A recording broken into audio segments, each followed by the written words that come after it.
আগের দিন সেকেন্ড স্ট্রেঞ্জাতে তো আমরা কি দেখেছিলাম যে ওই একটা বড় দিঘি বা পুকুরের পাশে এটা ওয়াটার ট্যাঙ্ক, তাই তো, একটা লার্জ বা ব্রড ট্যাঙ্কের কথা, ব্রড ওয়াটার ট্যাঙ্কের কথা বলেছিলেন কবি, যার পাশে ওই গাছটা থেকে বা ওই গাছের ছায়াটা পুকুরের জলে পড়তো এবং যেখানে বা যে জলে প্রচুর পরিমাণে ওয়াটার লিলিজ, অ্যাকচুয়ালি লিলি ফুল মানে প্রস্ফুটিত হয়েছিল, স্প্রিং করেছিল এবং যেগুলোকে দেখে স্নো অ্যান্ড মাস্টের মতো মনে হচ্ছিল, অ্যাকচুয়ালি যেন সেখানে ওই বরফ গ্যাদার হয়ে আছে, যেন সেখানে কবির মনে হচ্ছিল যে বরফ যেন জমা হয়ে আছে।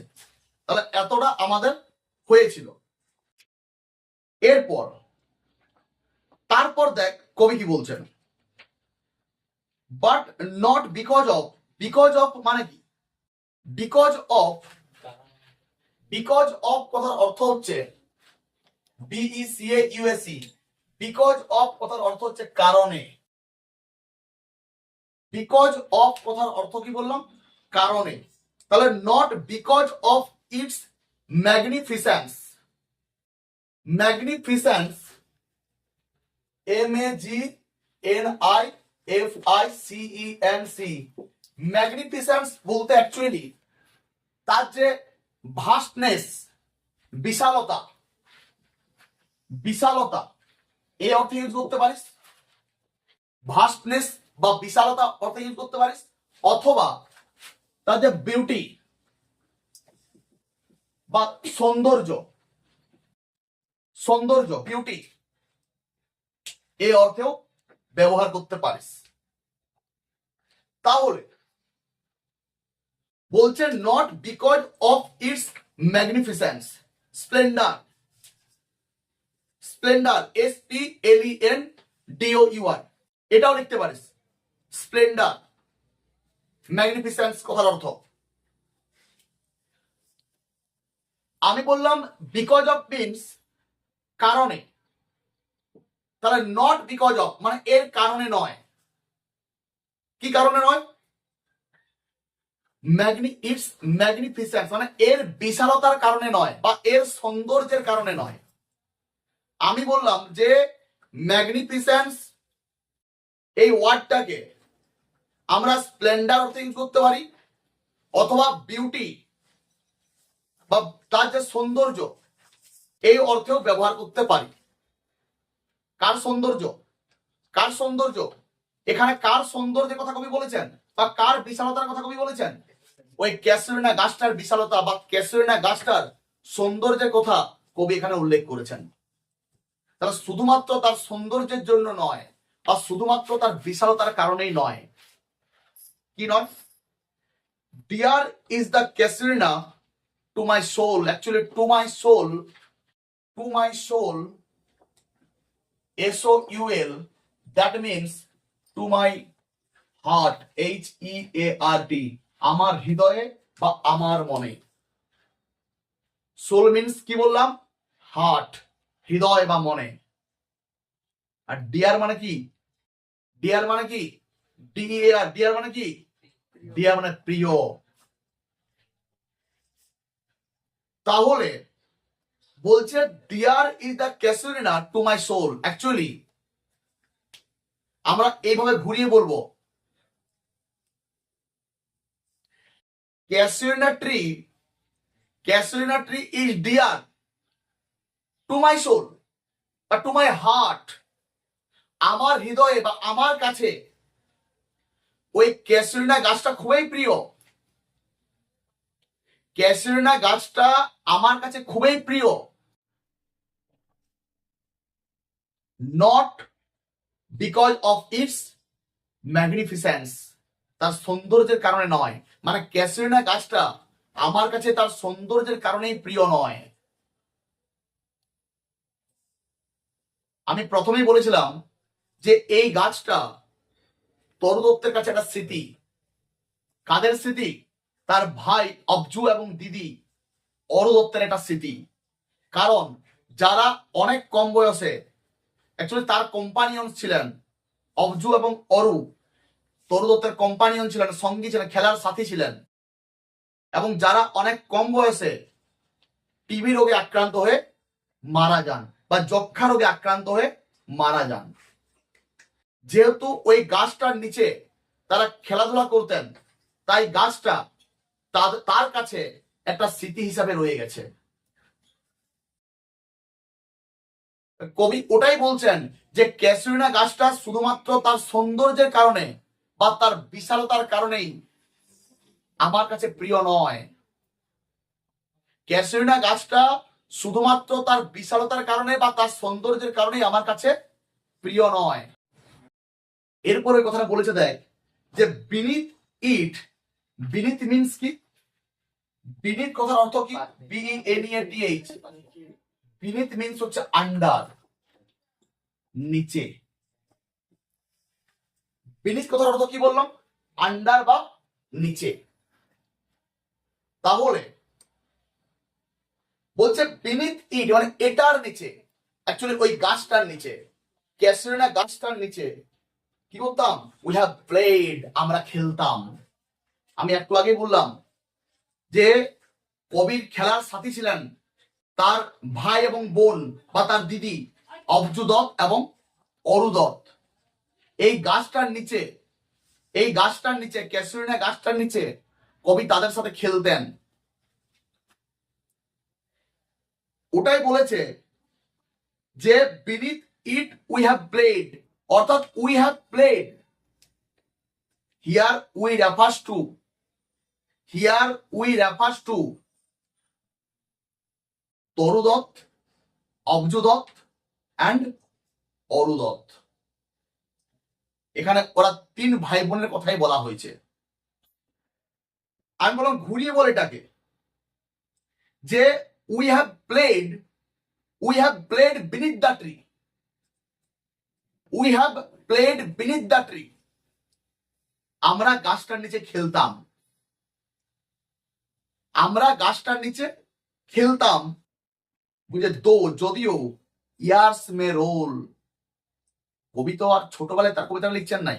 কবি অনেকটা যখন কবি বিদেশে সেটেল হয়ে গেছেন, বিদেশে চলে গেছেন, তারপর তিনি কবিতাটা লিখছেন। অর্থাৎ তার সেখানে তার ভাই বোন মারা যাওয়ার অনেকটা বছর কিন্তু পাস্ট হয়ে গেছে, অনেকটা বছর অতিক্রম হয়ে গেছে, অনেকটা বছর অতিক্রান্ত হয়ে গেছে, তারপরে তিনি কবিতাটা লিখছেন। বুঝতে পারছিস তো? অর্থাৎ বলছে দোম ইয়ার্স মে রোল, যদিও অনেক বছর পেরিয়ে যায় বা অনেক বছর পেরিয়ে গেছে। ইয়ার্স মে রোল অর্থাৎ ইয়ার আফটার ইয়ার, বছরের পর বছর, বছরের পর বছর পেরিয়ে গেছে। O sweet companions, O sweet companions, it refers to, here sweet companions mean. লিখে রাখবি এগুলো। হিয়ার কোশ্চেন থাকে এটা থেকে, here sweet companions, COMPANIONS, here sweet companions mean, mean কারা? পয়েট বা পয়েটেস, পয়েটেস অ্যাপোস্ট্রফি এস। যদি শেষে এস থাকে তাহলে আর এস দেওয়ার দরকার হয়, শুধুমাত্র কমাটা দিলেই হয়, মাথায় একটা কমা দিলেই হয়। পয়েটেস সিবলিং। আমি বলেছিলাম যখন আমরা স্ট্রং রুট পড়ি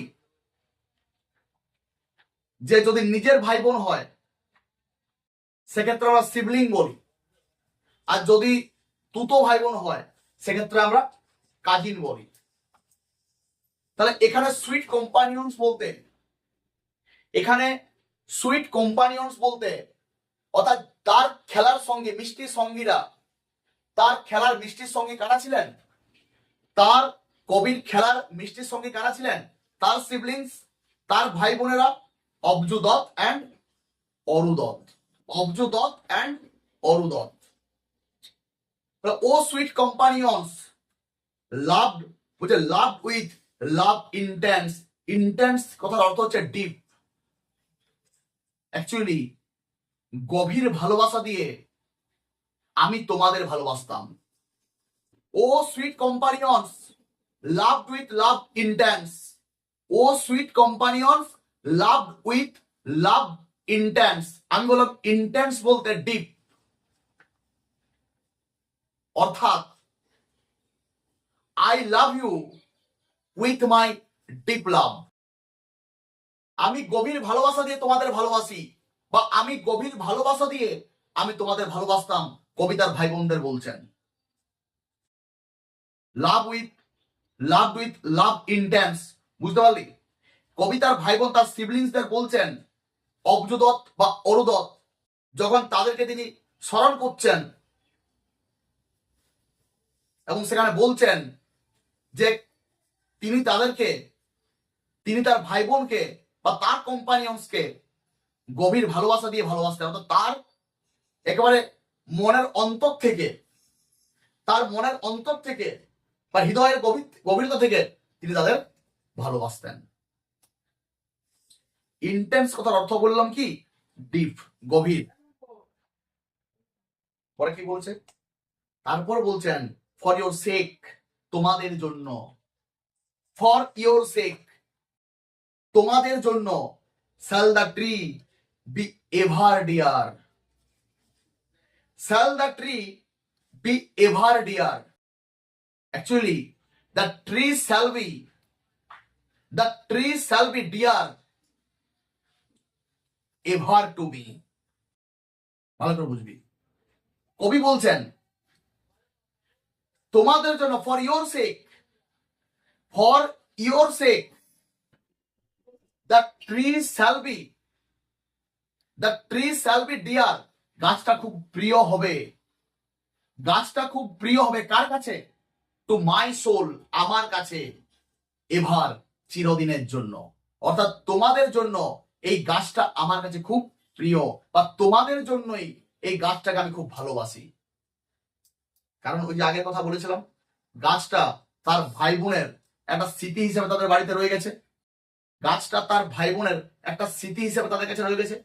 ধর তোকে কেউ কোনো একটা গিফট দিল, তোর কেউ একটা তোকে উপহার দিয়েছে, কোনো একটা উপহার দেওয়ার পর তুই হঠাৎ করে শুনছিস সেই ব্যক্তি মারা গেছেন। হঠাৎ করে ওই তোকে উপহার দেওয়াটা হচ্ছে ওর লাস্ট তোর সাথে দেখা হওয়া, তারপর শুনছিস লোকটা মারা গেছেন। তখন তুই কি করবি? তার স্মৃতি হিসাবে ওটা তোর কাছে বা আমরা আমাদের কাছে রেখে দেবো। সেই লোকটার স্মৃতি হিসাবে ওটা আমরা আমাদের কাছে রেখে দেবো, তাই তো? এখানে তাই হয়েছে, যেহেতু কবি তার ভাই বোনদের সাথে ওই গাছের নিচে খেলতেন, তাহলে গাছটা তার কাছে একটা স্মৃতি হিসাবে রয়ে গেছে তার ভাই বোন মারা যাওয়ার পর। বুঝতে পেরেছিস? তারপর কি বলছে? Blend with your image. Blend কথার অর্থ হচ্ছে মিক্সড হয়ে যাওয়া। BLENT, ব্লেন্ড মিন্স MIXED, মিশে যাওয়া। BLENT, ব্লেন্ড মানে কি বললাম? মিশে যাওয়া। তাহলে বলছে blend with your images, blend with your images. Your বলতে কাদের কথা বলছেন এখানে? ইওর বলতে কাদের কথা বলছেন? তার ভাই বোনের কথা বলছেন।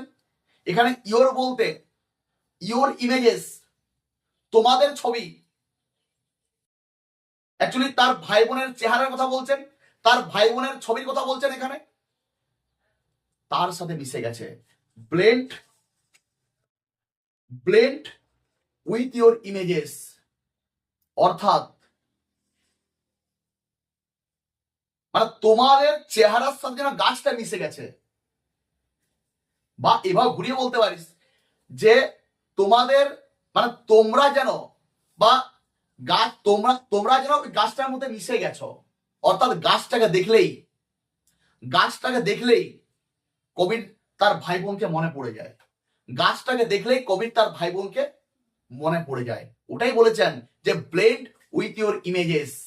ইমেজেস বলতে কি? ছবি। আর ব্লেন্ড মানে বললাম মিশে যাওয়া, মিক্সড হয়ে যাওয়া।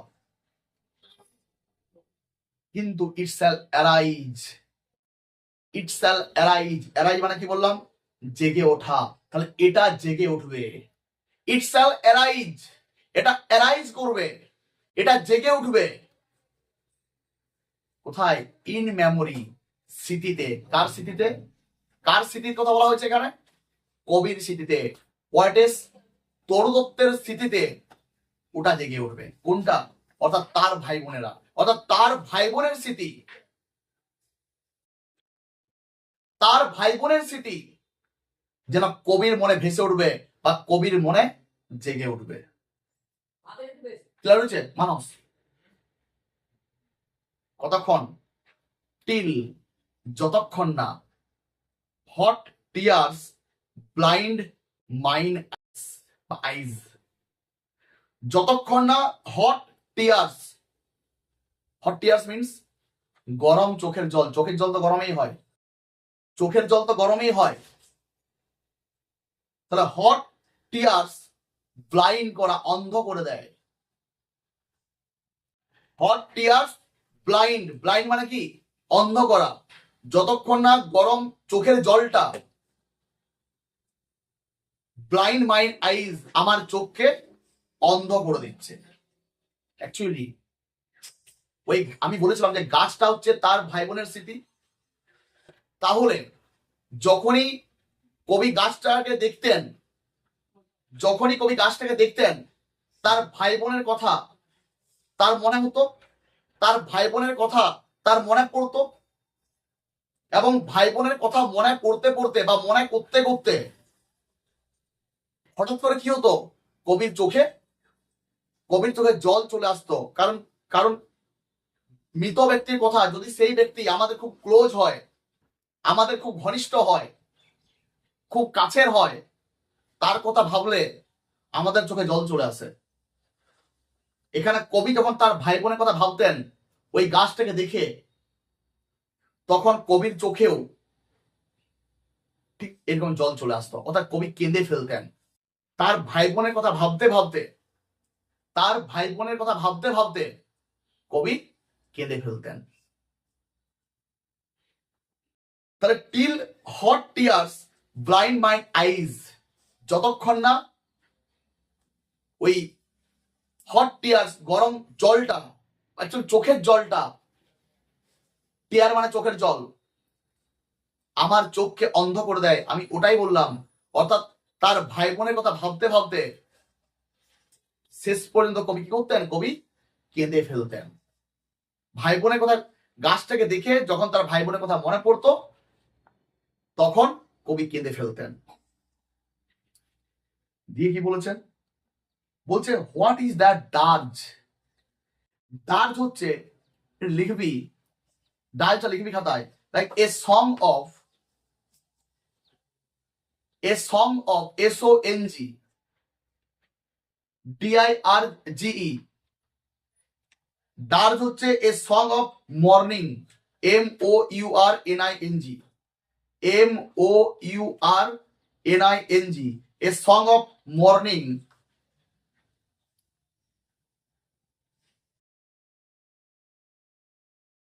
বিষাদের গান, দুঃখের গান, যন্ত্রণার গান, কমা দিয়ে performed, PERFORMED, performed,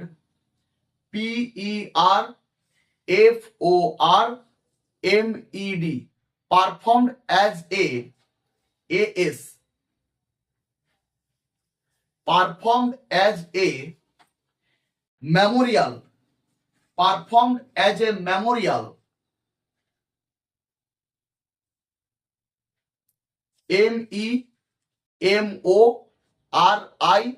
MEMORIAL, performed as a memorial to someone, to someone, SOMEONE, who has, WHO, who has died, DIED, clear? মানে যে লোকটা মারা গেছে তার জন্য যে দুঃখ দুঃখ করা বা দুঃখে তার জন্য কান্নাকাটি করা, এরকম একটা বিষাদের গানকে ডার্জ বলা হয়। তাহলে কি বলছে যে হোয়াট ইজ দ্যাট ডার্জ লাইক? ডার্জ মানে বললাম শোক গাথা, যন্ত্রণার গান, বিষাদের গান, দুঃখের গান। কেমন দুঃখ? যদি কেউ মারা গিয়ে থাকে তার জন্য দুঃখ। এ song of morning perform as a Memorial, A song of morning perform as a Memorial to someone,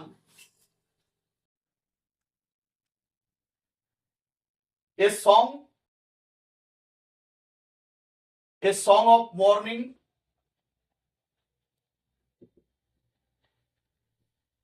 performed as a memorial to someone who has died. আমি এটা বাংলায় বললাম যে শোক গাথা, আমরা শোক গাথা বলতে পারি। ডার্জটাকে আমরা শোক গাথা হিসাবে বলতে পারি। একটা শোক গাথাই বলতে পারি না, শোক গাথাই। তাহলে হোয়াট ইজ দ্যাট ডার্জ? ওই ডার্জটা কি? ওই শোক গাথাটা কি? লাইক মারমার। মারমার মানে কি? মারমার কথার অর্থ কি? ইনডিস্টিংক্ট সাউন্ড। মারমার বলতে INDISTINCT, ইনডিস্টিংক্ট সাউন্ড, অস্পষ্ট শব্দ। বারবার বললাম যে ইনডিস্টিংক্ট সাউন্ড, অ্যাকচুয়ালি আমরা সে বিড়বিড়ি করি, তো বিড়বিড়ি করলে সেই কথাটা আমরা ক্লিয়ার শুনতে পাই কি? বা কেউ যদি বিড়বিড় করে বা আমরা যদি বিড়বিড় করি, আমাদের কথাটা বা আমরা কি কারো কথা শুনতে পাই? অ্যাকচুয়ালি ওটাই হচ্ছে মারমার, অস্পষ্ট শব্দ। তাহলে what is that dirge? Dirge like murmur. ওই অস্পষ্ট শোকের গানটা কি? ভালো করে মানটা দেখুন, ওই অস্পষ্ট শোকের গানটা কি? কোন গানটা? দ্যাট আই হিয়ার, অর্থাৎ যে গানটা আমি শুনতে পাই। আমরা জানি ওই মানে একটা অস্পষ্ট শোকের গান, দুঃখের গান, বিষাদের গান, একটা অস্পষ্ট বিষাদের গান, নট ক্লিয়ার একটা গান কবির কানে যেন বারবার ভেসে আসে। তাহলে কবি ভাবছেন যে অ্যাকচুয়ালি ওটা কিসের গান, ওই শোকের গানটা কিসের?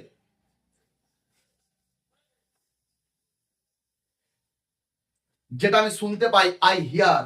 কেমন? লাইক দ্য সি ব্রেকিং, সমুদ্রে ভেঙে পড়া। সমুদ্র ভেঙে পড়া এরকম হয় অ্যাকচুয়ালি, বলছি আমি মানটা। Like the sea breaking on the on a সিঞ্জেল, on a সিঞ্জেল beach. সিঞ্জেল, SHINGL, beach মানে দেখ, বিচ মানে সমুদ্র তীর, সি শোরকে বলি আমরা। বিচ বলতে সি শোর, সমুদ্র তীর। আর সিঞ্জেল কথার অর্থ হচ্ছে লাগবে এ বিচ। সিঞ্জেল বিচ কথার অর্থ হচ্ছে a beach, BEACH, a beach covered, COVERED, a beach covered with pebbles, PEBBLES। Pebbles কথার অর্থ কি রে? পিবলস মানে কি? নুড়ি পাথর। সমুদ্র তীরে প্রচুর থাকে, সমুদ্র তীরে প্রচুর নুড়ি পাথর থাকে। সিঞ্জেল বিচ মানে বললাম যে এ বিচ covered with pebbles, অর্থাৎ নুড়ি পাথরে পূর্ণ সমুদ্র তীর। কি বলেছে কবি? বলছেন যে ওই অস্পষ্ট শোক গাথাটা কি? যেটা আমার কানে আসছে বা যেটা আমি শুনতে পাচ্ছি, লাইক দ্য সি ব্রেকিং, মানে যেটা আছড়ে পড়ছে, যে শব্দটা আছড়ে পড়ছে বা যে শব্দটা ভেঙে পড়ছে, কোথায় ভেঙে পড়ছে? অনেক সিঙ্গেল বিচ, ওই নুড়ি পাথরে ভর্তি বা পূর্ণ সমুদ্র তটে, নুড়ি পাথরে পূর্ণ সমুদ্র তটে। অ্যাকচুয়ালি বলতে চাইছে যে ওই যে ঢেউটা এসে ওই মানে ঢেউ এসে নুড়ি পাথরগুলোতে পড়লে যেরকম শব্দ হয়, পিবেলস গুলোতে যখন ঢেউ আসে বা ঢেউয়ের ঝাপটাটা পড়ে তখন যেরকম শব্দ হয়, ঠিক সেই রকম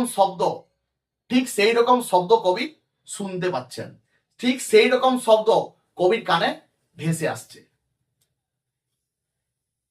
ঠিক সেই রকম একটা শব্দ কবি শুনতে পাচ্ছেন। আবার বলছি, সিঙ্গেল বিচে অর্থাৎ নুড়ি পাথরে পূর্ণ মানে সমুদ্র তীরে ঢেউ আছড়ে পড়লে যেরকম শব্দ হয়, কবির কানে ঠিক সেরকম শব্দ ভেসে আসছে বা সেরকম শব্দ কবি শুনতে পাচ্ছেন, বা ওই ডাজটা কবির সেরকম অস্পষ্ট বলে মনে হচ্ছে। পরে কি বলছে? বলছে ইট ইজ দ্য ট্রিজ ল্যামেন্ট। তারপর কবি কি বলছেন? যে এটা হচ্ছে ওই গাছের কান্না, গাছের বিলাপ, গাছের দুঃখ। গাছটা, ওই ক্যাসুরিনা গাছটা কবির কলকাতার বাড়িতে রয়েছে। আর এখন যখন কবি কবিতা লিখছেন তখন তিনি বিদেশ বিভুঁইয়ে রয়েছেন, অর্থাৎ ফরেন কান্ট্রিতে আছেন। সেখান থেকে কবির মনে হচ্ছে, সেখানে বসে কবির মনে হচ্ছে যেন একটা অস্পষ্ট গান। কার গান? ওই গাছটার যে ল্যামেন্ট, ওই গাছটার দুঃখ, ওই গাছটার যন্ত্রণা যেন কবিতার কানে শুনতে পাচ্ছেন। এটাকেই ডাচ বলেছেন। তাহলে it is the tree lament, এটা ওই ক্যাসিনা গাছটার কান্না। And eerie speech, eerie means double E R I আছে নাকি? Double E R I. Eerie means হচ্ছে স্ট্রেঞ্জ, STRANGE। ইরি কথার অর্থ কি বললাম? স্ট্রেঞ্জ, STRANGE, স্ট্রেঞ্জ,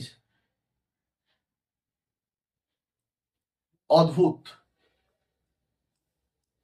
ইরি স্পিচ বা অদ্ভুতুড়ে কথাবার্তা। সে ব্যাপারটা ভুতুড়ে জিনিস হলে এরকম হয়। ভুতুড়ে কিছু হলে যেন সবসময় কানে যেন বাজে। তাহলে কোথায় কলকাতাতে রয়েছে ক্যাসুরিনা গাছ, আর কবি এখন কোথায় রয়েছে? ফরেন কান্ট্রিতে, বিদেশে। তাহলে সেখানে বসেও কবি ওই গাছের ল্যামেন্ট যেন শুনতে পাচ্ছেন, কবি যেন গাছের কান্না শুনতে পাচ্ছেন, গাছের বিলাপ শুনতে পাচ্ছেন। এই ব্যাপারটাই কবির কাছে ইরি বলে মনে হয়েছে, বা স্ট্রেঞ্জ বলে মনে হয়েছে, অদ্ভুত বলে মনে হয়েছে, অদ্ভুত ব্যাপার বলে মনে হয়েছে। ক্লিয়ার? তারপরে কি বলছেন? লাস্ট লাইন, থার্ড স্ট্যাঞ্জার কি বলেছেন? যে দ্যাট হ্যাপলি মিনস HAPLY, হ্যাপলি মিনস সম্ভবত, বাই চান্স। হ্যাপলি কথার অর্থ কি বললাম? বাই চান্স, সম্ভবত। হ্যাপলি কথার অর্থ বললাম যে বাই চান্স বা সম্ভবত, যেটা সম্ভবত। That haply to the unknown land, unknown land, আমি একটু আগে বলছিলাম মানে অজানা জায়গা হয়। আননোন ল্যান্ডের ওয়ার্ড মানে কি? অজানা জায়গা। অজানা জায়গা, এখানে আননোন ল্যান্ড বলতে FOREIGN, ফরেন কান্ট্রি। এখানে আননোন ল্যান্ড বলতে কবি অর্থাৎ বর্তমানে যে বিদেশে রয়েছেন সেই ফরেন কান্ট্রি বা বিদেশের কথা বোঝাচ্ছেন। অর্থাৎ নতুন যে জায়গায় তিনি গিয়ে বা তার পরিবার গিয়ে সেটেল হয়েছেন, সেখানে বসেই তো কবি কবিতাটা লিখছেন। সেখানে বসেই আওয়ার ক্যাসরিনা ট্রি গাছটা কবিতাটা লিখছেন, কারণ কবির সেখানে গিয়ে ওই গাছটার কথা মনে পড়ছে। তাহলে দ্যাট হ্যাপলি, যেটা সম্ভবত, to the unknown land may reach, অর্থাৎ এই যে ইরি স্পিচ, এই যে স্ট্রেঞ্জ স্পিচ, অদ্ভুত রে কথাবার্তা বা ইরি সাউন্ড ধর, এখানে ইরি স্পিচ, এটাকে ইরি সাউন্ড ধর বা স্ট্রেঞ্জ সাউন্ড ধর, এই অদ্ভুত রে শব্দটা যেন হঠাৎ করে বলছে আননোন ল্যান্ড মে রিচ, যেন এই অজানা দেশে বা এই বিদেশে এসে পৌঁছাচ্ছে, বা বিদেশেও তিনি বসে এই অদ্ভুত শব্দটা শুনতে পাচ্ছেন। কবি বিদেশ বিভুঁইয়ে বসে যেন এই অদ্ভুত শব্দটা শুনতে পাচ্ছেন। এখানেও ওই রাইম স্কিম গুলো একই রকমের রয়েছে, এখানেও রাইম স্কিম গুলো আগের মতনই রয়েছে, আমি আলাদা করে বলছি।